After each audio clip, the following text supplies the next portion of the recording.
Ladies and gentlemen, good day and welcome to the JSW Steel Limited Q2 FY26 earnings conference call. As a reminder, all participant lines will be in the listen-only mode, and there will be an opportunity for you to ask questions after the presentation concludes. Should you need assistance during this conference, please signal an operator by pressing star and then zero on your touchtone phone. Please note that this conference is being recorded. I now hand the conference over to Mr. Ashwin Bajaj, Group Head of Investor Relations. Thank you, and over to you, sir. Yeah, thank you, operator, and a very good evening, ladies and gentlemen. Welcome to JSW Steel's earnings call for Q2 of the financial year 2026. We have with us today the management team represented by Mr. Jayant Acharya, Joint Managing Director and CEO, Mr. G.S. Rathore, Chief Operating Officer, Mr. Arun Maheshwari, Director of Commercial and Marketing, and Mr. Swayam Saurabh, CFO. We'll start off with opening remarks by Mr. Acharya and then open the floor to questions. So with that, over to you, Mr. Acharya. So very good evening, everyone. Global growth, as we have all seen, continues to be fairly resilient, even in the light of ongoing challenges which we are observing on the geopolitical side as well as on the trade side. The IMF has made a marginal upgrade to its global forecast for 2025 to 3.2% compared to its previous estimate from July, while keeping its 2026 forecast unchanged at 3.1%. Although the tariff hikes were less severe for many countries than initially anticipated, the broader slowdown is still being driven by ongoing uncertainties which continue to dampen business sentiment and investment decisions across markets. On the positive side, we have seen some improvement in the Middle East towards a peaceful resolution. Meanwhile, India continues to stand out as the fastest growing major economy, and the RBI has raised its FY26 forecast to 6.8%. While the ongoing global tariff scenario and geopolitical challenges are headwinds, the recent fiscal and monetary measures such as GST, rate rationalization, easing of lending norms will bolster domestic growth. Rural prospects remain encouraging, supported by above-normal monsoons, higher kharif sowing, robust tractor and FMCG sales. Although rainfall has been uneven in some of the regions. Inflation has also been benign, and that has opened up room for further easing by RBI. India's steel demand stayed strong in the second quarter, rising 8.9% YOY on the back of continual government capital spending and steady consumption across key sectors. Crude steel production in quarter two rose by 13.8%. While domestic demand continues to be healthy, a quarter-on-quarter spike in imports has kept India a net importer. Additionally, the DGTR has recommended extending the safeguard duty for 3 more years at gradually reducing rates of 12, 11.5 and 11% respectively. The DGTR has also proposed imposing anti-dumping duty on hot rolled coils from Vietnam and CRNO from China.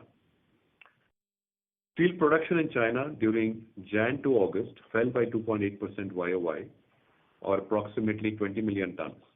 However, exports have continued to remain elevated, growing 18% in Jan to August CY25.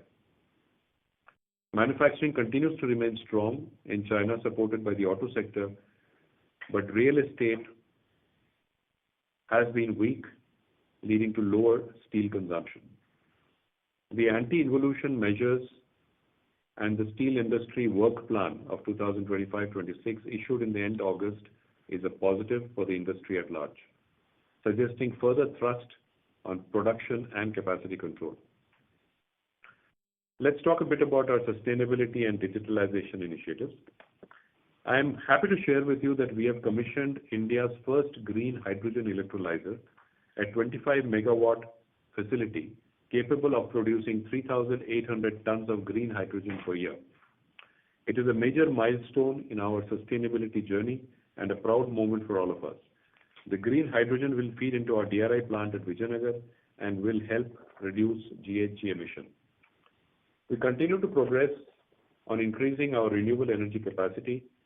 We have commissioned 885 megawatts of renewable energy and a total of 2.5 gigawatt generation and 320 megawatt hour battery storage has been approved, which is on its way during the next coming years. As we continue to innovate, we are also integrating advanced AI capabilities to enhance productivity, sustainability, and deliver long-term value. From smart sales and marketing tools and quality monitoring in manufacturing to safety systems, AI-driven HR processes, we are embedding AI into our core operations. This is helping us to improve our efficiency, reduce our downtime, enhance our safety, and deliver a better experience for both our customers and employees.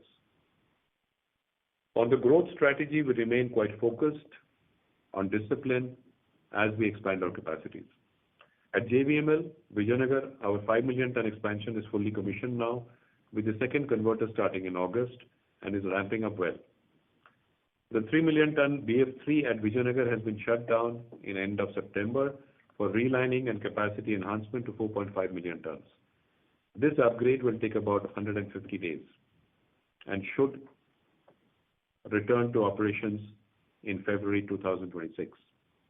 The phase 3 expansion at Dolvi from 10 to 15 million is progressing well as planned, with a timeline of September 27 completion. The ongoing expansions will take our India capacity from the current 34.2 million to 41.9 million by September 27. The board has now approved to set up a project of 1 million ton based on EF in Kadapa, Andhra Pradesh by end of FY2029. The plant will incorporate a section mill to produce structural steel widely used in construction and infrastructure as construction transitions to becoming more steel intensive.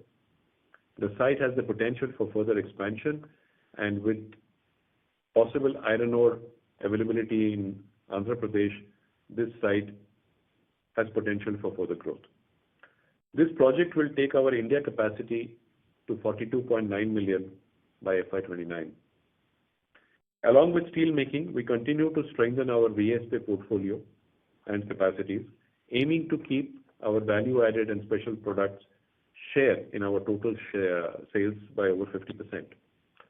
In August, we announced that we will expand our CRGO electrical steel capacity at the Nasik plant from 50,000 to 250,000 tons per annum, and the plant Vijayanagar facility to have a capacity of 100,000 tons per annum from 62,000 tons envisaged earlier. The board has also approved a 1 million ton section mill at Raigad plant for making structural steel.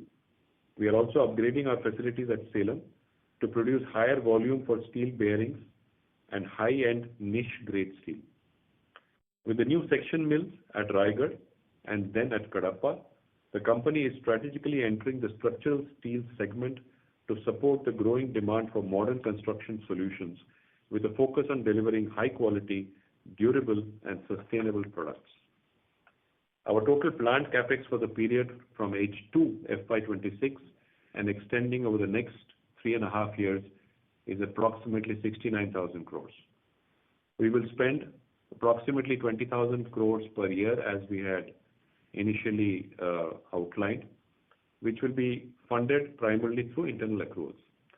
We will keep updating you on our progress on the capex as we go into this financial year ending. In the case of BPSL, I'm happy to share that on September 26, 2025, the Supreme Court dismissed the appeals filed by the former promoters and certain operational creditors. The court upheld the NCLAT 2021 order, which had approved JSW Steel's resolution plan for BPSL. The court has also acknowledged the substantial efforts made by JSW Steel in resolving and turning around BPSL into a profit-making company. If we look at our raw material security, we continue to strengthen that piece through a well-diversified portfolio of iron ore and coking coal assets. Currently, we are operating 12 iron ore mines, 9 in Karnataka and 3 in Odisha, providing long-term iron ore supply and enabling us to reduce our logistics cost. 3 new mines in Karnataka are expected to start in Q1 of FY27, which will together produce approximately 4 million tons. In Goa, where we had won 3 mines, mining activities are scheduled to begin at Kudnam site in Q3 FY26. While operations at Surla and Kodli mines are expected to start in H2 of FY27, these 3 mines together are expected to contribute to approximately 3.7 million tons of iron ore. We have further 2 exploration blocks each in Maharashtra and Andhra Pradesh, which will come online in subsequent years. On the coking coal front, as you are aware, we have secured 3 mines in Jharkhand and linkages from Coal India. This will become operational progressively over the next 2 to 3 years, as we have outlined earlier, with usable coking coal between 3.2 to 3.5 million tons. Additionally, we have acquired a 20% stake in the Irawara coking coal asset in Australia in September and have been receiving offtake of 20% of its production since then. Recently, an opportunity came up to increase our stake by another 10%, which will now take our holding to 30%. We are also in the process of acquiring Minas de Review project in Mozambique, ensuring access to high-quality coking coal and reinforcing our raw material self-sufficiency, especially on the PLV high-grade coking coal category. We expect this acquisition to close in the current financial year. Let me now walk you through the operational performance for the quarter. We have reported strong operational performance amid ongoing uncertainties which we have faced globally. Our consolidated crude steel production in Q2 was the highest ever at 7.9 million tons and grew by 17% YOY and 9% quarter-on-quarter. We also reported the highest Q2 consolidated steel sales at 7.34 million, up 20% YOY and 10% QOQ, despite a prolonged monsoon supported by a healthy domestic demand. Our Indian operations delivered the highest ever production at 7.66 million, up 16% YOY, and second highest ever sales of 7.07 million, up 19% YOY. This was driven by ramp-up of JVML and BPSL post-expansion and the Dolvi facility operating at optimum capacity post-shutdown. Domestic sales at 6.33 million were up 14% YOY and were the second highest ever in a seasonally weak quarter, outpacing the Indian demand growth of 8.9%. Our VSP sales were the highest at 4.31 million tons, up 20% YOY and 10% QOQ, constituting 64% of our total sales. In Q2, we had registered the highest ever sales to automotive. Sales to renewable energy segment grew by 35%, and we also registered highest ever sales in the cold rolled and long product segments. Our overseas operations operated at higher capacity utilization, delivering improved volumes. Our inventory levels have increased in Q2 due to monsoon season and as well because of the inventory build-up ahead of the shutdown of Blast Furnace 3 in Vijayanagar for expansion. We are well positioned to meet expected demand in a seasonally stronger second half of the financial year. Let us now shift a little bit of our focus to financials. The consolidated revenue from operations at 45,152 crores with adjusting operating EBITDA of 7,849 crores reflected an EBITDA per ton of 10,701 rupees, a margin of 17.4%. The adjusted EBITDA excluded unrealized forex gains and losses on long-term borrowings. The adjusted operating EBITDA better reflects our operating performance. The reported operating EBITDA stands at 7,115 crores. During the quarter, steel prices declined, which impacted realizations. This was offset by a better product mix, lower operating costs, driven by better efficiencies and operating leverage. Coking coal costs were down by about $6 in line with our guidance. Our coking coal and iron ore specific consumption improved also on better volumes. The energy costs were lower both in terms of specific consumption and price due to higher renewable energy getting commissioned in the last quarter. Our Indian operations delivered a total EBITDA of 7,614 crores with an EBITDA margin per ton of 10,768 and an operating margin of 18.1%. Our subsidiary, specially quoted business, performed well. The US operations delivered 12.2 million of operating EBITDA. This was lower primarily due to a spillover of shipments of certain pipe orders at the plate and pipe mill in quarter 3. Italian operations delivered an EBITDA of 5.6 million euros on higher sales of rails. Consolidated EBITDA for overseas operations stood at 241 crores. Unrealized forex losses to the extent of 734 crores impacted overall profitability during the quarter. Our consolidated PAT stood at 1646 crores compared to 404 crores in quarter 2 of FY25. Net debt at 79,153 crores was lower sequentially, despite a 2,100 crores impact due to forex movement. Our revenue acceptances stood at $2.35 billion. We spent capex of 3,135 crores in quarter 2 and a total of 6,535 crores in H1 of this year. Moving on to JSW1, our digital marketplace. JSW1 is changing the game for MSMEs in manufacturing and construction by making it easier to access materials, credit, and services through our digital marketplace. We had a strong quarter with 3,950 crores of GMV in quarter 2, which is a solid 43% jump compared to last year. What's even more exciting is that about 1,100 crores of that came from our credit offerings. We also raised 575 crores in our second round of external funding, which will help us scale our B2B e-commerce journey faster.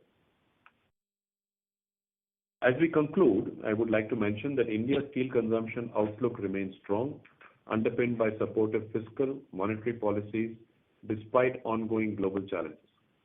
The recent GST cuts are very positive and are expected to lift consumer sentiment and give a boost to demand across key sectors and also ultimately drive private capex as companies achieve higher utilization.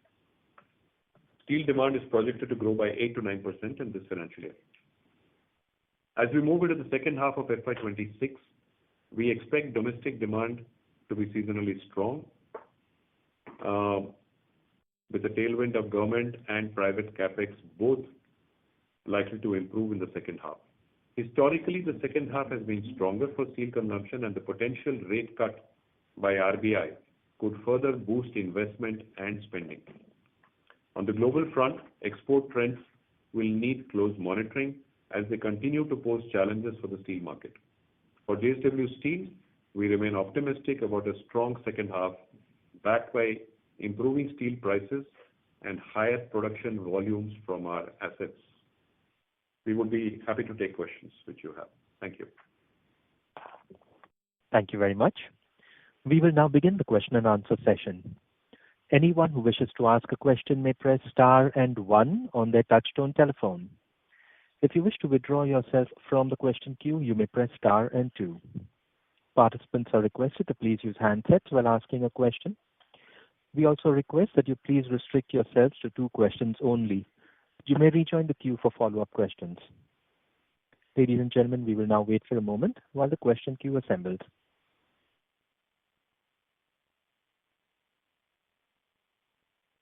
Our first question comes from the line of Sumangal Nevatia from Kotak Securities. Please go ahead. Yeah, good evening, everyone.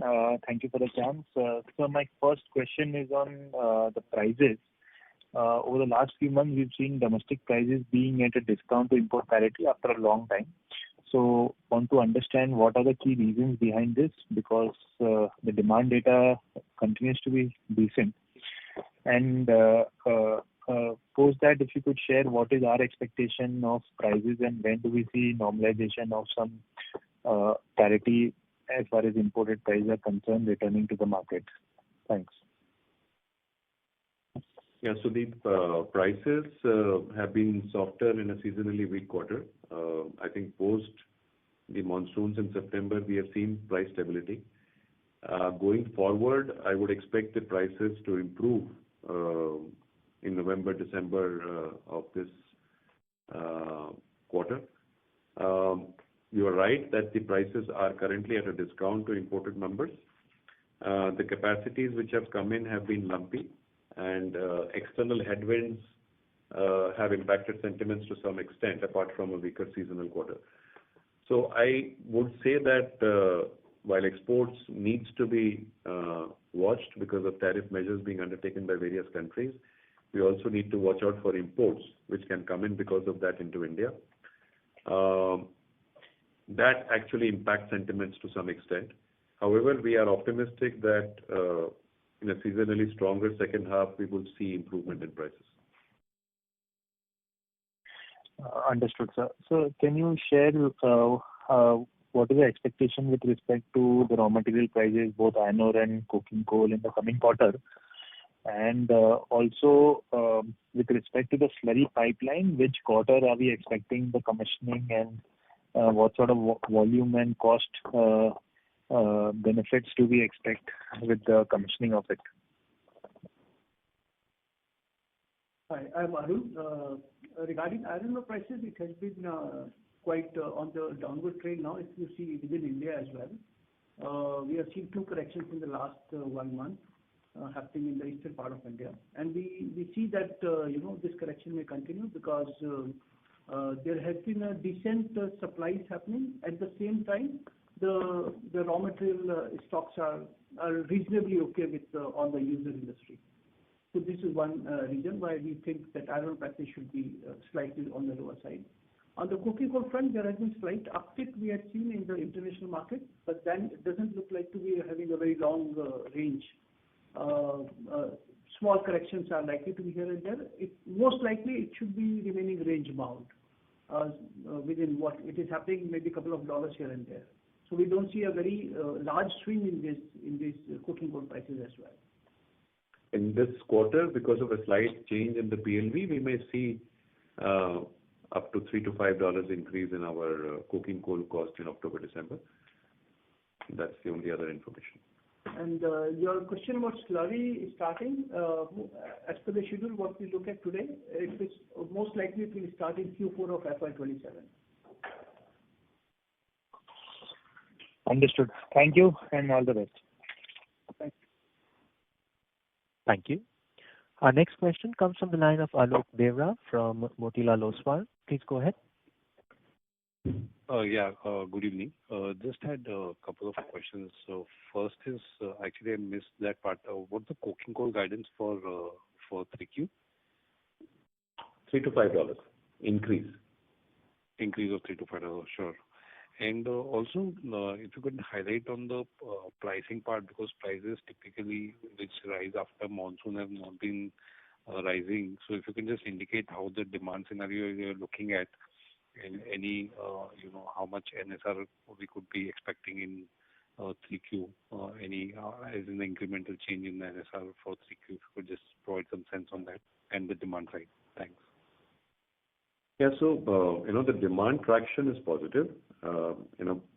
It goes to prove that in a seasonally weak quarter in monsoons, we have been able to grow our domestic volume by 14%. And the country itself has grown by 8.9%, which is a strong positive. Seasonally, H2 will be even better. So therefore, from a volume standpoint, I think we'll continue to remain strong. As far as prices is concerned, I think we are reasonably optimistic that the prices should move up in this quarter, maybe November, December. By and large, we see prices having stabilized post the monsoon drops. So that should play out into the second half of this financial year. Sure. Just one last question. So imports have, you yourself also mentioned, imports have been pretty strong. So any color on that? Because the imports were ideally expected to come down post the safeguard duty, which has not really happened for a sustained period of time. So just some color on that. Yeah, so if you were to see on an absolute basis, your imports have come down. So only thing is that in the last 2 months, imports have again shown an increase. Primarily, these are because of the tariff headwinds which we are seeing in the world. Various countries are announcing different tariffs, and that is resulting into some spillover for steel looking for a market, and India becomes a natural choice. While our safeguard duties of 12% have been helpful in the first quarter, but I think part of that is already eroded. So as we watch the tariff actions by others, I think we will probably have to monitor how that goes and accordingly look for measures, trade measures which may be required to support any kind of dumping which may come in. Other than that, from an India perspective, I think we remain quite optimistic and quite strong in terms of our demand and our ability to meet that demand. Sure. Thank you so much. That's all from my side. All the best. Thank you. Our next question comes from the line of Prateek Singh from DAM Capital. Please go ahead. Hi, thanks for the opportunity. The first question is a bit on the strategy side. So last quarter, I think we talked about the beneficiation plant in Andhra. Now we have announced 1 million ton EAF plant. So are we looking to do more investment, like the blast furnace in Andhra as well? Blast furnace in? Andhra Pradesh. Blast furnace, you're asking? Yeah. No, this particular facility as of now, which we have envisaged, is through an electric arc furnace. It's a 1 million ton structural steel facility. We are not envisaging a blast furnace at this point of time. We have scope for expansion, but that expansion may be upstream or it may be also addition of further capacities. We will see how that evolves. There is place for expansion. Thanks. The second question is on captive ore. What was the volume in terms of production of captive ore in this quarter, and what was the share of captive ore in our mix? The share of captive, we have approximately had, I think, close to 30% odd in the mix of iron ore from our captive mines. Okay, and just a quick one here. Any update on the royalty status? When is the next hearing or when is the decision to be taken by the courts here? No, it's a surprise, so we are still awaiting the final outcome by the courts, and hopefully by the end of this month we should be hearing something on it. Okay, thanks and all the best. Thank you. Thank you. Our next question is from the line of Indrajit Agarwal from CLSA. Please go ahead. Hi, thank you for the opportunity. Just to understand the cash flow situation here on, you still have about 13,500 crore of capex to be done in the second half. While we will see liquidation of working capital, do you think our debt has peaked in 2Q, or we could see by end of FY26 debt to rise further from here? Hi, this is Swayam here. Absolute debt would not be a right matrix to look at. You would have noticed our net debt to EBITDA has come down to 2.97, and we have been guiding also in the past that a number below 3 is something we will aim to maintain even in future. So while for this year, absolute debt could go up or down, but what we are more positively looking forward to is holding the net debt to EBITDA, the leverage ratios below 3. Sure. And last question on NSRs again. How was the NSR move from Q1 to Q2, and how does spot compare to Q2 average? NSR has gone down in the second quarter, as is reflected in our results, by close to 5% or so. Going into Q3, as I said, we expect the prices to improve in probably November and December as we go into a seasonally stronger second half. All right. Thank you. Thank you. We have the next question from the line of Parthiv Josna from Anand Rathi. Please go ahead. Hi, sir. Thank you for the opportunity. So my first question is pertaining to this one of the capex which had actually given out an annual report for the 4 million ton green steel at Sela. that has no mention apparently in the presentation. Is this a part of the pending CapEx which will be going forward from the 7.1 million ton? Is it a part of it?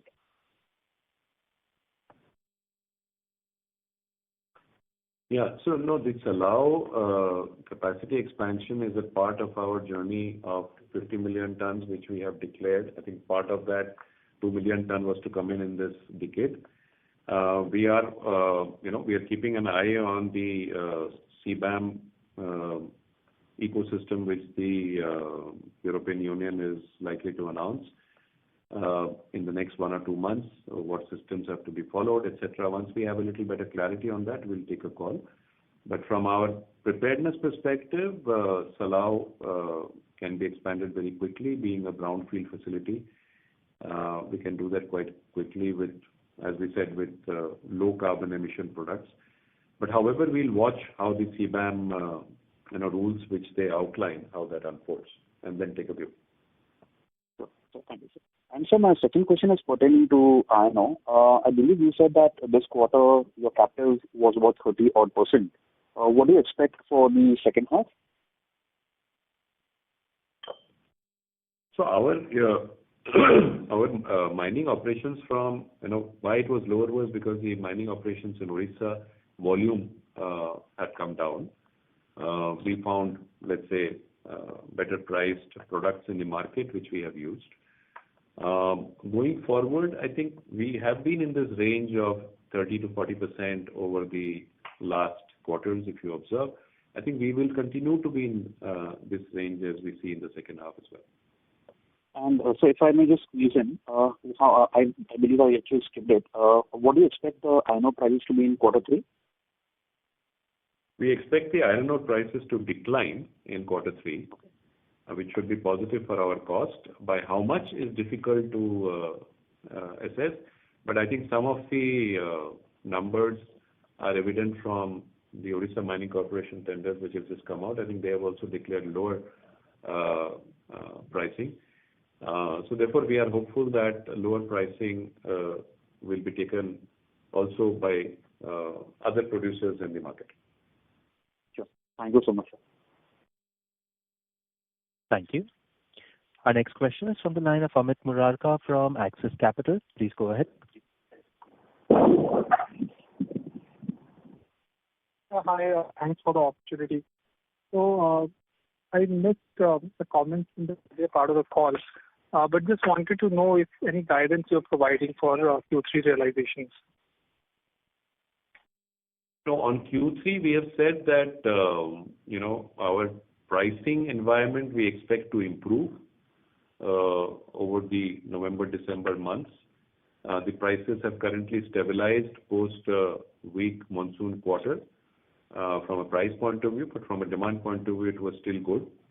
So therefore, now we expect, because the inventories in the channel are also low, the pricing should improve. On the coking coal side, we said that we may have an increase of $3 to $5. We would try to build in some efficiencies to mitigate that. On the iron ore, we said that we are expecting the prices to decline.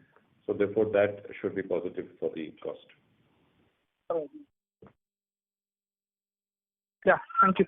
And generally also, we have been seeing local steel prices have been going at a discount to import parity, even though there is safeguard duty in place. So that's a bit puzzling to see as to why is that so, because usually anyways we trade at a 3 to 5% premium. No, you're right. Currently also we are operating at a discount to the international prices. Part of that is because the a seasonally weaker quarter usually reflects a lower price, especially in long products. And when the long product prices go down, what happens is that your billet prices, your ingot, which starts producing also something from patra, all those prices come under pressure, and therefore there's a sentimental impact on the overall pricing. Second is the capacities which came in during the past 2-3 quarters have been lumpy. So from a production standpoint, therefore you are seeing the production growth also reflecting that in India. But from an external side, I think the exports, while they have grown, there are challenges on the international front. I think we are seeing by and large our capacity is getting absorbed. Channel inventory is now coming down. So from a pricing environment point of view, I think we are reasonably optimistic that the price should improve in November, December going forward.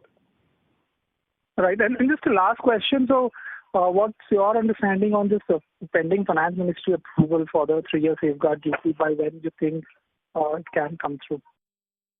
The timeline is till November. I think by that time we expect that to come in. Oh, thank you very much. Have a very happy Diwali to all of you. Happy Diwali to you. Thank you. Thank you. Our next question comes from the line of Vikas Singh from ICICI Securities. Please go ahead. Thank you for the opportunity. Sir, I have just one question. The CBAM is going to be implemented very soon, and we are the largest exporter. So what is our strategy in order to maintain our market share in the export market and probably gain from somebody else? So as I said, we are watching the CBAM policies, which in terms of the guidelines are fully still awaited.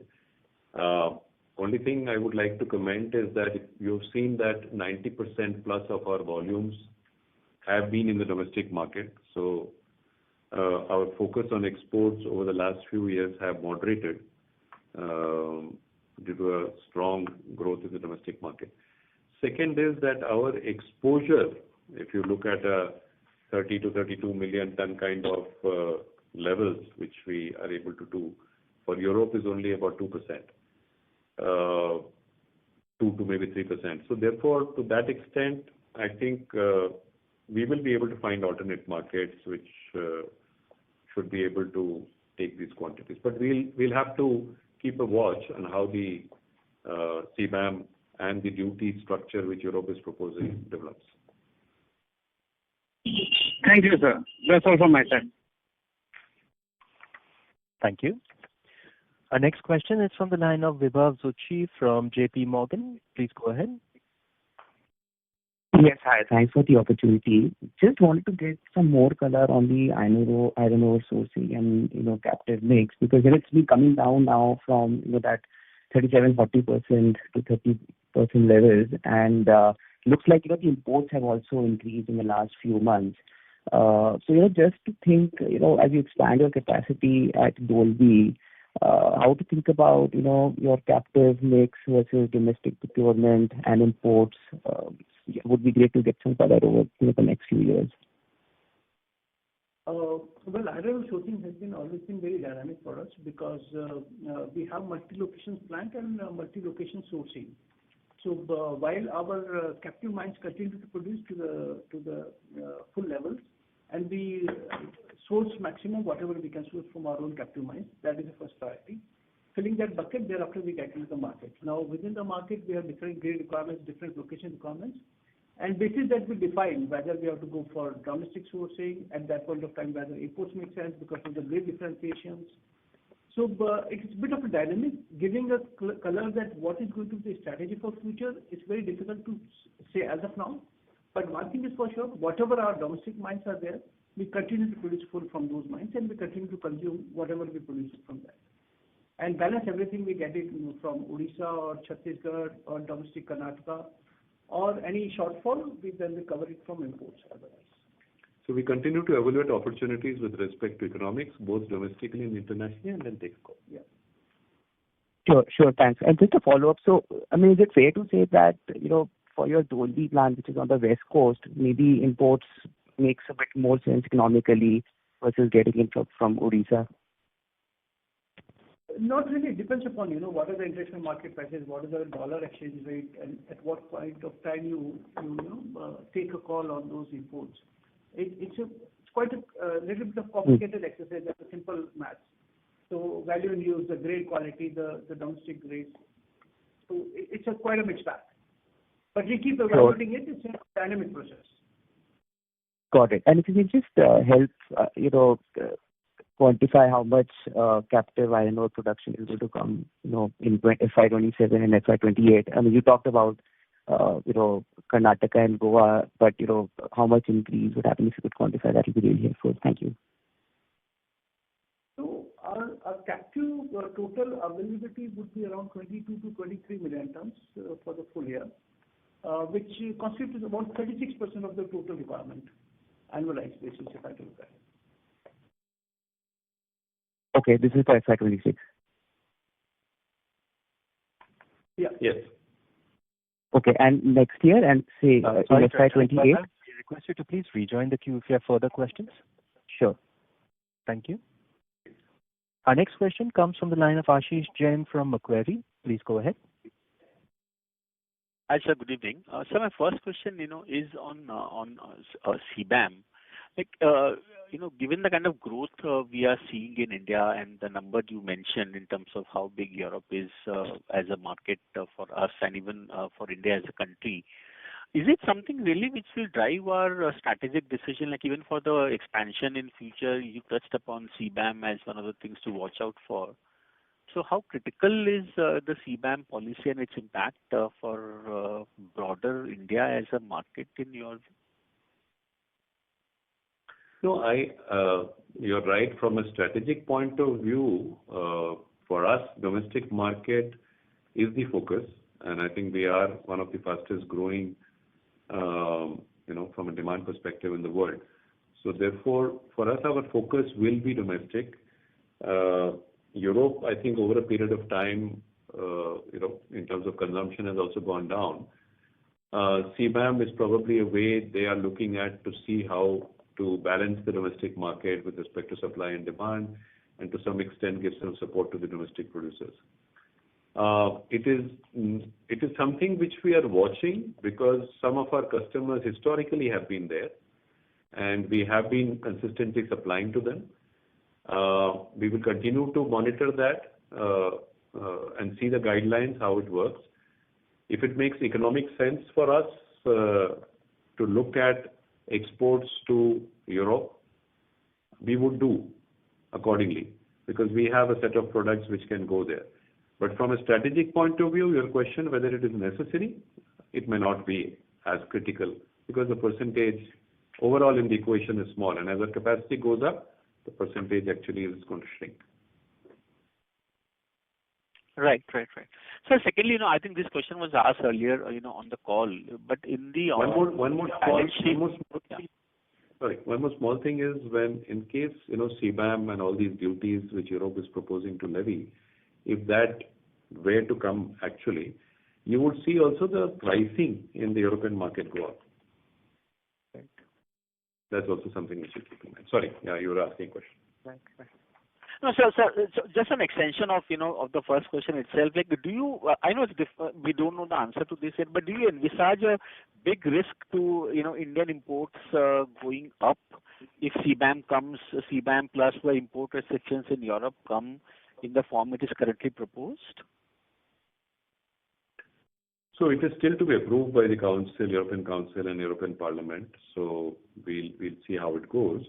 But tariffs is probably become the way this year.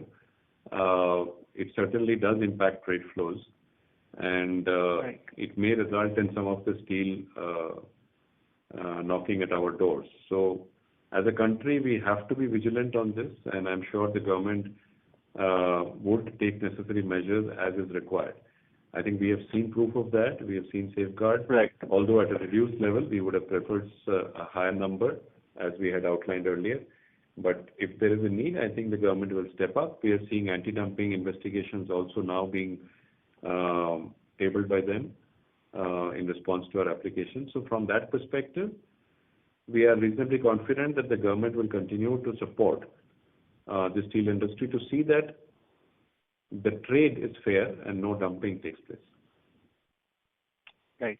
So second is, with the kind of EBITDA, we are doing, let's say 6,500-7,000 crores quarterly, and I would believe with volume uptake there is upside risk to this.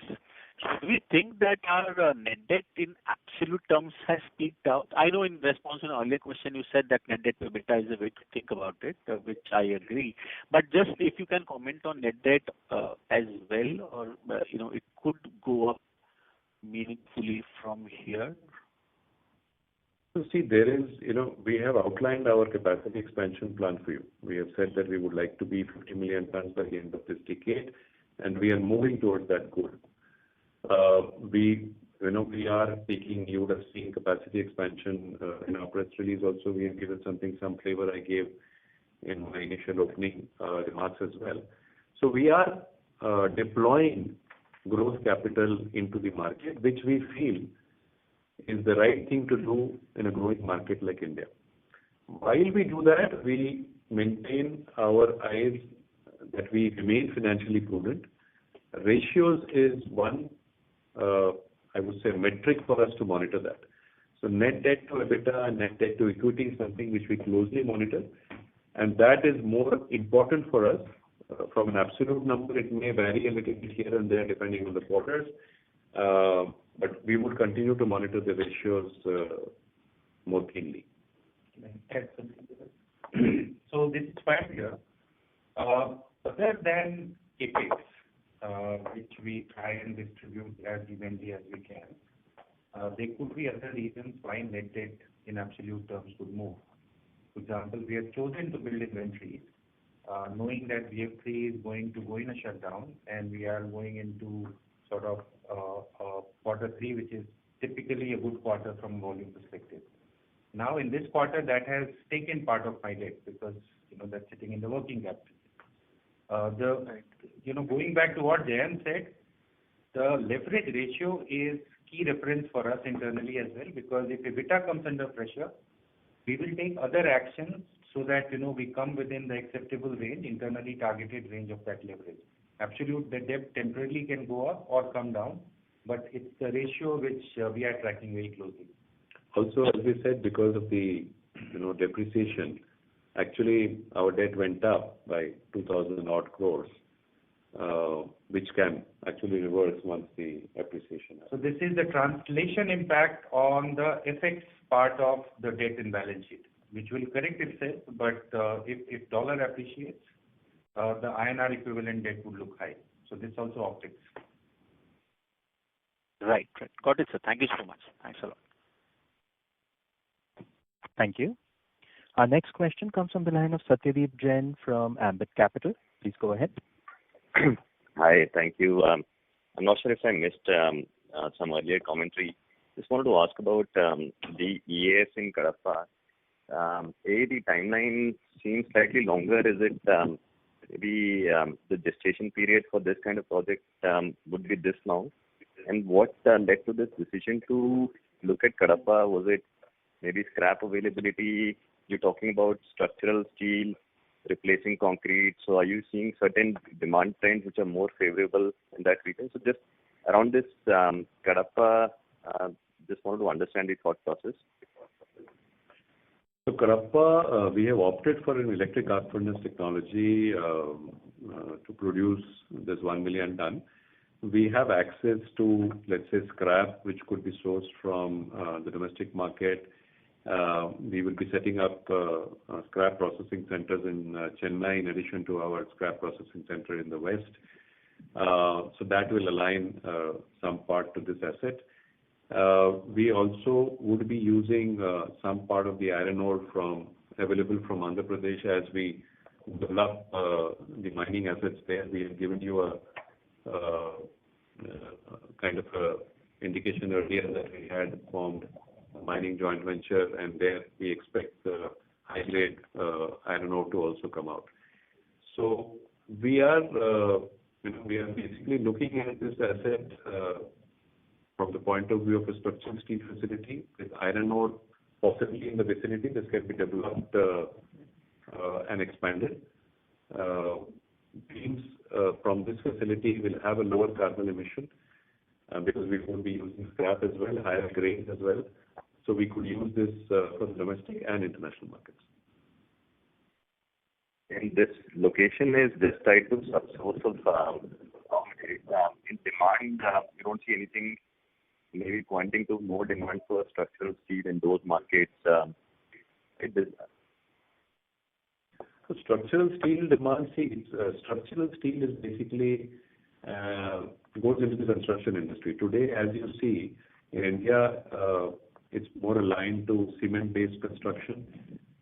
Slowly, you are going into the more steel-intensive construction. So your beam-based construction or plated beam construction is a natural way to go. So if you look at Andhra Pradesh, the entire state of Andhra Pradesh is looking at a lot of development.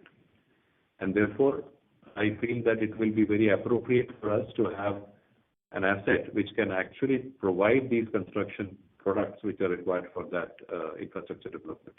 Also, the southern India overall as a market, or the western India overall as a market, is quite large for these products. And secondly, on this capex, we wanted to understand, you have this new project, you have some other CRNO, some value-added products, but the main swing in capex at the presentation is in FY29, compared to the earlier expectations you had of about 22,000 crore annual capex for 26, 27, 28. There is no major change. The only delta is in 29. What explains that? Didn't understand your question. If you look at the earlier presentations you had, you were looking at 56,000 crore of capex. There is an increase of about 10,000 crore of capex.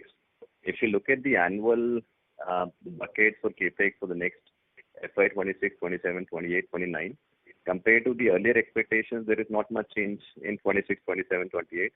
The entire delta is in 29. Just trying to understand, is there... No, yeah, I think what you're looking at now from the presentation, I understand what you're asking now. It's basically an update of whatever capex has been announced so far. So as we announce new projects, this will get updated. So you will see FY29, the numbers going up in terms of, as a matter of fact, FY28, FY29, FY30, you will see the capex spend going up. FY27 even to some extent. So as we announce new capacities in our, so as we said earlier, we are going to be expanding post our Dolvi Phase 3. We have brownfield facilities in Vijayanagar, which we will take up. We have Salao. We have BPSL as a brownfield option, in addition to Paradeep, which is a greenfield site, which we are trying to do in a modular fashion. All these will basically lead to our target of 50 million tons, which we have guided this market with. As we announce these projects, these capacity spends for every year will keep on getting updated. This is only what you're seeing is announced up to now. Just trying to understand the annual capex we're looking at, let's say 21,000 odd. Is there an upside? Because it doesn't seem to factor in some of these Kadapa and other expansions. There is no change in capex for... There will be an upside as we go into the capex spend will increase as we go into the remaining few years of this decade. We have a plan for that. Thank you so much, and wish you a happy return. It will also be supported by additional generation of EBITDA from our JVML asset, which will play out fully in the next year. The expansion, which is now coming on stream with the BF3 augmentation, as also the Phase 3 of Dolvi. So the 7 million ton new capacities, which will kick in between now and September 27, in addition to JVML, will provide us the necessary capital to be able to, kickstart the growth story for the next phase. That's clear. Thank you so much. Thank you. We have our next question from the line of Pallav Agarwal from Antique Stock Broking. Please go ahead. Yeah, good evening, sir. So the first question was on iron ore. So if I understood correctly, we expecting probably a decline in Q3 iron ore costs. But I thought NMDC had announced an increase in iron ore prices. So is that this decrease will come about because we have an inventory, or how will this come about? No, actually the NMDC last prices, what we understand, there has been flat only. There has been no increase. In fact, considering the overall market scenario and considering the OMC auction results and the NMDC auction participation, we expect the prices to go down. NMDC had done an increase earlier, post which they did a reduction. And the way the prices are moving now, I think we expect further reduction in the prices of iron ore, including from NMDC. Okay, and this will also be helped by maybe the logistics improving with more captive from Karnataka. Will that also help in reducing the costs? Yeah, that's a continuous process.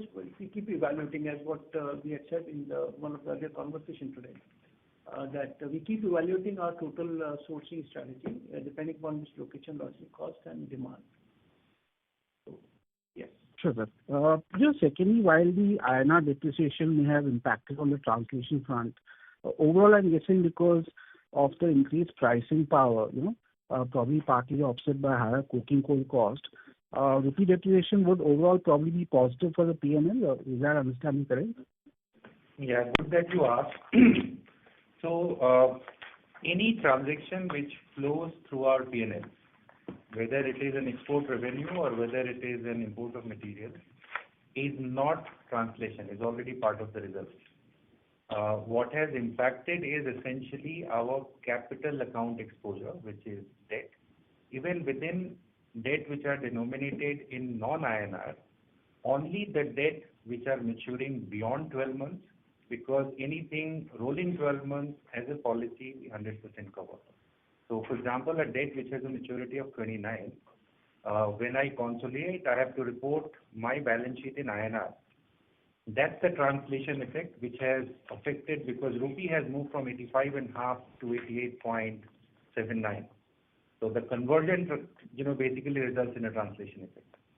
And as we have explained, if we expect rupee to perhaps get stronger in quarters to come, once the trade uncertainty gets settled, and you would see reversal as well. Yes, so that point's understood. My point is that we also benefit from higher prices due to import parity, right? So the exchange rate depreciation allows us probably to charge higher steel prices. So net, and partly offset by higher coking coal costs which we import. So overall, INR depreciation, despite the forex translation loss, would be overall, on a net basis, positive for the P&L? In principle, you're right.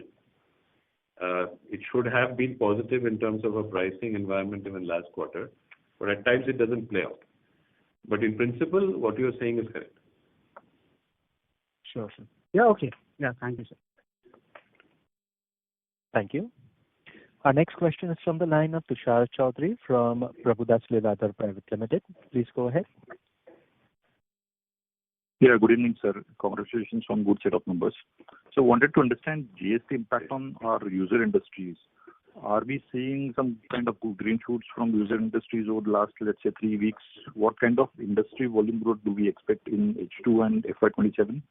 Because we have got enough capacities, we can obviously take away the market share. That was first. Yeah, so regarding the GST impact, I think the market reaction is too early to say about it, because there was a pent-up demand. Before that, there was some blackout period where people were not buying fresh things, and they were waiting for 22nd September for GST new rates to kick in. Right. So overall, it gives a positive sentiment to the market. We expect the consumption drive on the white goods sector and the automobile sector should go up by virtue of this. How much and to what extent, probably we'll have to wait for 4 to 8 weeks more to understand the real impact of the GST. With the major consumer being BNC and infrastructure, do we expect our industry growth industry can go at 10-12% similar to last year or higher? So I think, the way you should look at it is that the GST reforms which they have announced has been a milestone event. I think it has changed the sentiment of the buyer. You can see it reflected in Maruti Suzuki's booking, which they have announced in the papers. They are all struggling to meet the demand because they didn't anticipate this kind of demand for small cars which were not there for some time. Secondly, the reduction of GST on cement will also have, I think, an impact on housing and infrastructure, because that also, I think, would improve. So you will see consumer durables, housing, residential and official office housing office spaces both improving. So I think it should be positive, but as Arun said, I think we'll have to watch for a few months to see how it unfolds. But I'm quite positive about this move. It has been it's been a big support, I think, the way we have seen in the last few weeks. Let's see how it develops. Okay. And on the value-added products front, is our JVML's portfolio is relatively lower in percentage terms? Basically, the EBITDA per ton is lower than standalone. That's the reason I'm asking. So two reasons. One is that JVM is a special product. So the difference between value-added and special is value-added is on the downstream products which we are making out from hot rolled coil. So JVML separately doesn't yet have a downstream capacity. Number two is that the special products piece requires certain facilities and equipments to be put in JVML, which are still, getting commissioned. So I think it will get commissioned by the end of this month. So with that, the special product portfolio of JVML will grow. One more reason why you saw a slightly lower EBITDA last quarter, because the geographical mix, which the orders of JVML in the last quarter, the geographical mix was a little different than what our other facility in Vijayanagar had. And that is why you saw a slightly lower EBITDA per ton, because the freight was higher for the JVML orders which they had to execute. But this, as time goes, this will balance out. With their and any reason of PAT loss quarter on quarter? It's mostly effects. No, so part of the reason was this geographical mix only. Okay, part effects. Part effects, and also part of the fact that prices indeed come down during the quarter. Okay, thanks a lot. JVML, our guidance on JVML that the costs of JVML will be lower is playing out. We have seen reduction of cost of JVML in quarter two. So it's going in the right direction. So we remain very positive about JVML operations. Okay, thanks, sir.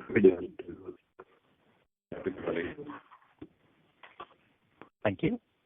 Ladies and gentlemen, we will take that as the last question for today. I would now like to hand the conference over to management for any closing comments. Over to you, gentlemen. So thank you very much for the call. As we reiterate, we have delivered a good set of numbers in a seasonally weak quarter. We have ramped up our capacities in our expansion projects. We have announced new capex in various assets. We remain optimistic about the H2 demand in this financial year. JSW Steel is very well placed to take advantage of this demand. We expect to meet our guidance which we have given for production and sales both for this financial year. With that, I would like to close. If there is anything else, you can reach out to our investor relations team to clarify. And wish everybody and families, all of you, a very happy Diwali. Thank you, ladies and gentlemen, and wish you a happy Diwali.